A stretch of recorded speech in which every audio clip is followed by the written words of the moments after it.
بسم الله الرحمن الرحيم. الحمد لله الذي أنزل على عبده الكتاب ولم يجعل له عوجا قيما لينذر بأسا شديدا من لدنه ويبشر المؤمنين الذين يعملون الصالحات أن لهم أجرا حسنا ماكثين فيه أبدا وينذر الذين قالوا اتخذ الله ولدا ما لهم به من علم ولا لآبائهم كبرت كلمة تخرج من أفواههم إن يقولون إلا كذبا فلعلك باخع نفسك على آثارهم إن لم يؤمنوا بهذا الحديث أسفا إنا جعلنا ما على الأرض زينة لها لنبلوهم أيهم أحسن عملا وإنا لجاعلون ما عليها صعيدا جرزا أم حسبت أن أصحاب الكهف والرقيم كانوا من آياتنا عجبا إذ أوى الفتية إلى الكهف فقالوا ربنا آتنا من لدنك رحمة وهيئ لنا من أمرنا رشدا فضربنا على آذانهم في الكهف سنين عددا ثم بعثناهم لنعلم أي الحزبين أحصى لما لبثوا أمدا نحن نقص عليك نبأهم بالحق إنهم فتية آمنوا بربهم وزدناهم هدى وربطنا على قلوبهم إذ قاموا فقالوا ربنا رب السماوات والأرض لن ندعو من دونه إلها لقد قلنا إذا شططا هؤلاء قومنا اتخذوا من دونه آلهة لولا يأتون عليهم بسلطان بين فمن أظلم ممن افترى على الله كذبا وإذ اعتزلتموهم وما يعبدون إلا الله فأووا إلى الكهف ينشر لكم ربكم من رحمته ويهيئ لكم من أمركم مرفقا وترى الشمس إذا طلعت تزاور عن كهفهم ذات اليمين وإذا غربت تقرضهم ذات الشمال وهم في فجوة منه ذلك من آيات الله من يهد الله فهو المهتد ومن يضلل فلن تجد له وليا مرشدا وتحسبهم أيقاظا وهم رقود ونقلبهم ذات اليمين وذات الشمال وكلبهم باسط ذراعيه بالوصيد لو اطلعت عليهم لوليت منهم فرارا ولملئت منهم رعبا وكذلك بعثناهم ليتساءلوا بينهم قال قائل منهم كم لبثتم قالوا لبثنا يوما أو بعض يوم قالوا ربكم أعلم بما لبثتم فابعثوا أحدكم بورقكم هذه إلى المدينة فلينظر أيها أزكى طعاما فليأتكم برزق منه وليتلطف ولا يشعرن بكم أحدا إنهم إن يظهروا عليكم يرجموكم أو يعيدوكم في ملتهم ولن تفلحوا إذن أبدا وكذلك أعثرنا عليهم ليعلموا أن وعد الله حق وأن الساعة لا ريب فيها إذ يتنازعون بينهم أمرهم فقالوا ابنوا عليهم بنيانا ربهم أعلم بهم قال الذين غلبوا على أمرهم لنتخذن عليهم مسجدا سيقولون ثلاثة رابعهم كلبهم ويقولون خمسة سادسهم كلبهم رجما بالغيب ويقولون سبعة وثامنهم كلبهم قل ربي أعلم بعدتهم ما يعلمهم إلا قليل فلا تمار فيهم إلا مراء ظاهرا ولا تستفت فيهم منهم أحدا ولا تقولن لشيء إني فاعل ذلك غدا إلا أن يشاء الله واذكر ربك إذا نسيت وقل عسى أن يهديني ربي لأقرب من هذا رشدا ولبثوا في كهفهم 300 سنين وازدادوا 9 قل الله أعلم بما لبثوا له غيب السماوات والأرض أبصر به وأسمع ما لهم من دونه من ولي ولا يشرك في حكمه أحدا واتل ما أوحي إليك من كتاب ربك لا مبدل لكلماته ولن تجد من دونه ملتحدا واصبر نفسك مع الذين يدعون ربهم بالغداة والعشي يريدون وجهه ولا تعد عيناك عنهم تريد زينة الحياة الدنيا ولا تطع من أغفلنا قلبه عن ذكرنا واتبع هواه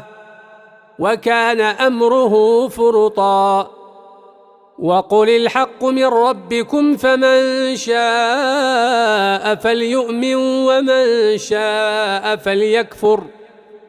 إنا أعتدنا للظالمين نارا أحاط بهم سرادقها وإن يستغيثوا يغاثوا بماء كالمهل يشوي الوجوه بئس الشراب وساءت مرتفقا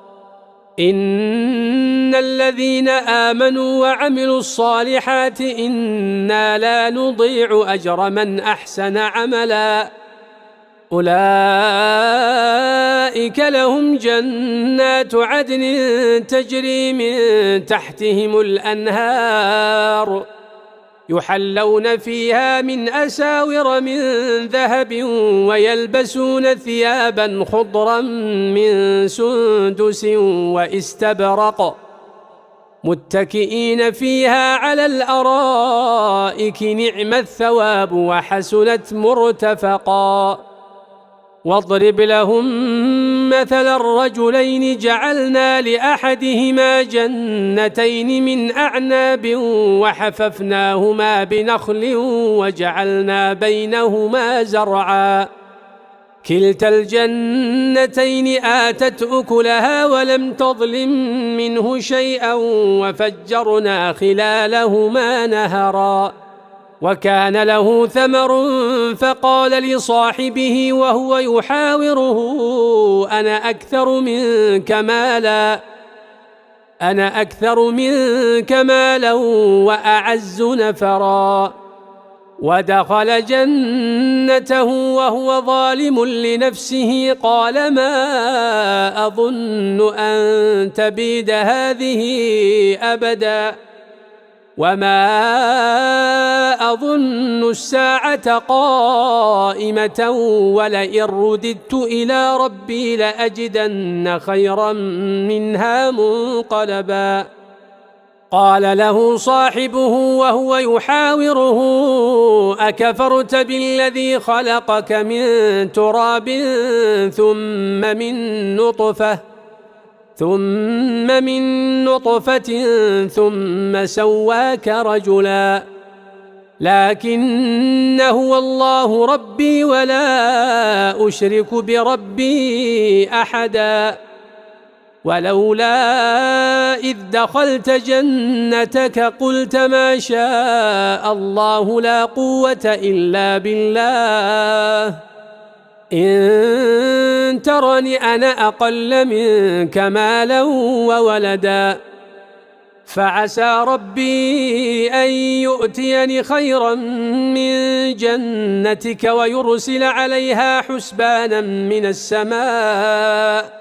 فتصبح صعيدا زلقا أو يصبح ماؤها غورا فلن تستطيع له طلبا وأحيط بثمره فأصبح يقلب كفيه على ما أنفق فيها وهي خاوية على عروشها ويقول يا ليتني لم أشرك بربي أحدا ولم تكن له فئة ينصرونه من دون الله وما كان منتصرا هنالك الولاية لله الحق هو خير ثوابا وخير عقبا واضرب لهم مثل الحياة الدنيا كماء إن أنزلناه من السماء فاختلط به نبات الأرض فأصبح هشيما تذروه الرياح وكان الله على كل شيء مقتدرا المال والبنون زينة الحياة الدنيا والباقيات الصالحات خير عند ربك ثوابا وخير أملا ويوم نسير الجبال وترى الأرض بارزة وحشرناهم فلم نغادر منهم أحدا وعرضوا على ربك صفا لقد جئتمونا كما خلقناكم أول مرة بل زعمتم أن لن نجعل لكم موعدا ووضع الكتاب فترى المجرمين مشفقين مما فيه ويقولون يا ويلتنا ما لهذا الكتاب لا يغادر صغيرة ولا كبيرة إلا أحصاها ووجدوا ما عملوا حاضرا ولا يظلم ربك أحدا وإذ قلنا للملائكة اسجدوا لآدم فسجدوا إلا إبليس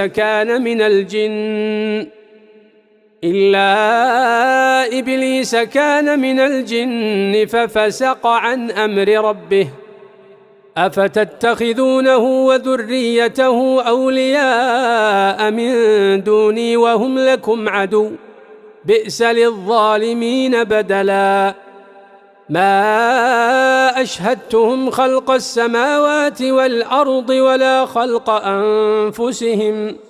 وما كنت متخذ المضلين عضدا ويوم يقول نادوا شركائي الذين زعمتم فدعوهم فلم يستجيبوا لهم وجعلنا بينهم موبقا ورأى المجرمون النار فظنوا أنهم مواقعوها ولم يجدوا عنها مصرفا ولقد صرفنا في هذا القرآن للناس من كل مثل وكان الإنسان أكثر شيء جدلا وما منع الناس أن يؤمنوا إذ جاءهم الهدى ويستغفروا ربهم إلا أن تأتيهم سنة الأولين أو يأتيهم العذاب قبلا وما نرسل المرسلين إلا مبشرين ومنذرين ويجادل الذين كفروا بالباطل ليدحضوا به الحق واتخذوا آياتي وما أنذروا هزوا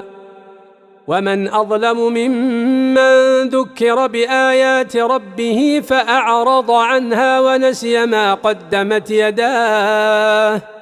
إنا جعلنا على قلوبهم أكنة أن يفقهوه وفي آذانهم وقرا وإن تدعهم إلى الهدى فلن يهتدوا إذن أبدا وربك الغفور ذو الرحمة لو يؤاخذهم بما كسبوا لعجل لهم العذاب بل لهم موعد لن يجدوا من دونه موئلا وتلك القرى أهلكناهم لما ظلموا وجعلنا لمهلكهم موعدا وإذ قال موسى لفتاه لا أبرح حتى أبلغ مجمع البحرين أو أمضي حقبا فلما بلغا مجمع بينهما نسيا حوتهما فاتخذ سبيله في البحر سربا فلما جاوزا قال لفتاه آتنا غداءنا لقد لقينا من سفرنا هذا نصبا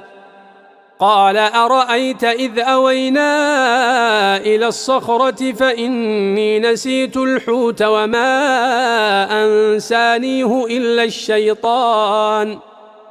وما أنسانيه إلا الشيطان أن أذكره واتخذ سبيله في البحر عجبا قال ذلك ما كنا نبغي فارتدا على آثارهما قصصا فوجدا عبدا من عبادنا آتيناه رحمة من عندنا وعلمناه من لدنا علما قال له موسى هل أتبعك على أن تعلمني مما علمت رشدا قال إنك لن تستطيع معي صبرا وكيف تصبر على ما لم تحط به خبرا قال ستجدني إن شاء الله صابرا ولا أعصي لك أمرا قال فإن اتبعتني فلا تسألني عن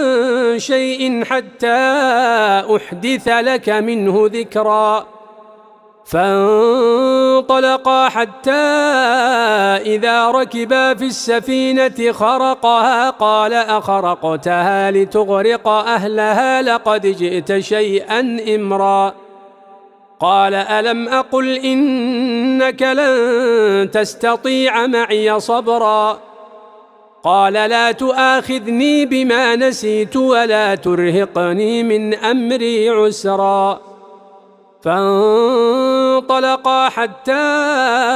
إذا لقيا غلاما فقتله قال أقتلت نفسا زكية بغير نفس لقد جئت شيئا نكرا قال ألم أقل لك إنك لن تستطيع معي صبرا قال إن سألتك عن شيء بعدها فلا تصاحبني قد بلغت من لدني عذرا فانطلقا حتى إذا أتيا أهل قرية استطعما أهلها فأبوا أن يضيفوهما فوجدا فيها جدارا يريد أن ينقض فأقامه قال لو شئت لاتخذت عليه أجرا قال هذا فراق بيني وبينك سأنبئك بتأويل ما لم تستطع عليه صبرا أما السفينة فكانت لمساكين يعملون في البحر فأردت أن أعيبها وكان وراءهم ملك يأخذ كل سفينة غصبا. وأما الغلام فكان أبواه مؤمنين فخشينا أن يرهقهما طغيانا وكفرا فأردنا أن يبدلهما ربهما خيرا منه زكاة وأقرب رحما. وأما الجدار فكان لغلامين يتيمين في المدينة وكان تحته كنز لهما وكان أبوهما صالحا فأراد ربك أن يبلغا أشدهما ويستخرجا كنزهما رحمة من ربك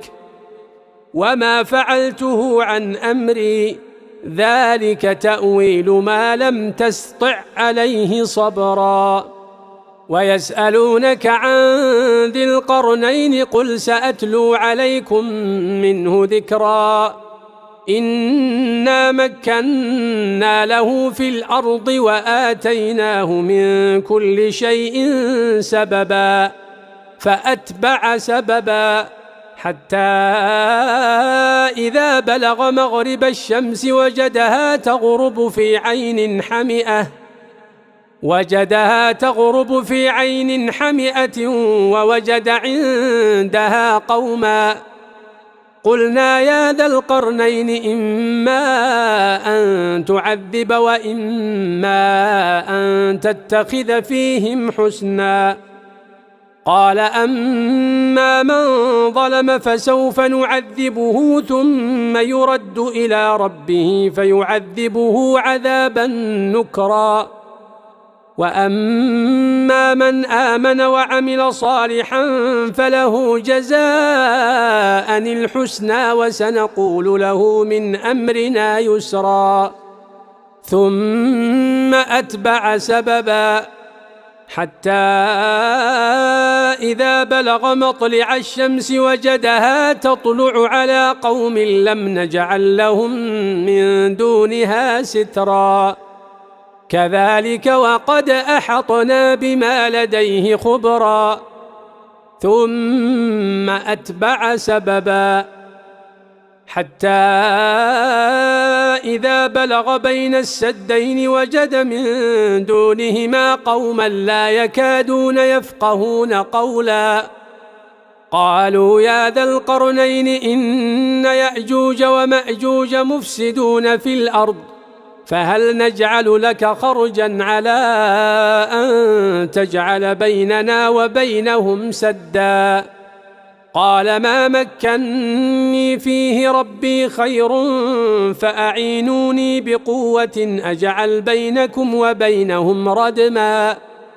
آتوني زبر الحديد حتى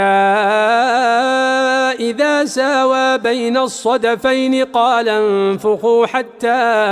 إذا جعله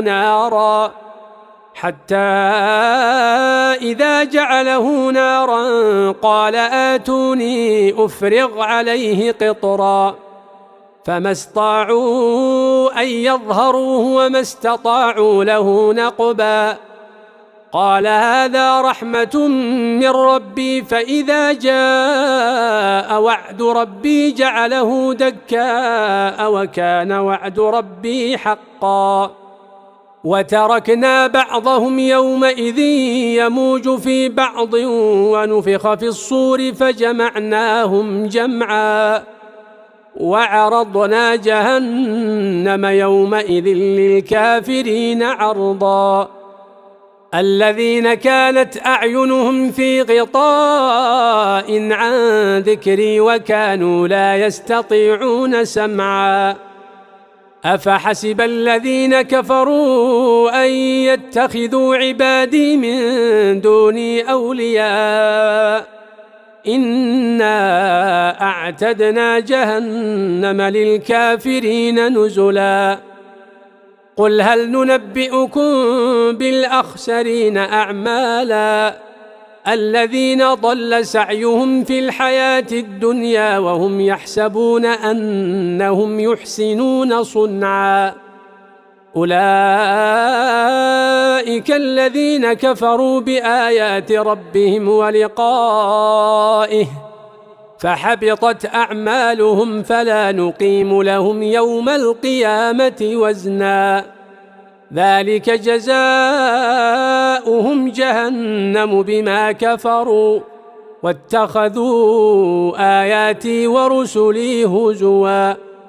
إن الذين آمنوا وعملوا الصالحات كانت لهم جنات الفردوس نزلا خالدين فيها لا يبغون عنها حولا قل لو كان البحر مدادا لكلمات ربي لنفد البحر قبل أن تنفد كلمات ربي ولو جئنا بمثله مددا قل إنما أنا بشر مثلكم يوحى إلي أنما إلهكم إله واحد فمن كان يرجو لقاء ربه فليعمل عملا صالحا ولا يشرك بعبادة ربه أحدا.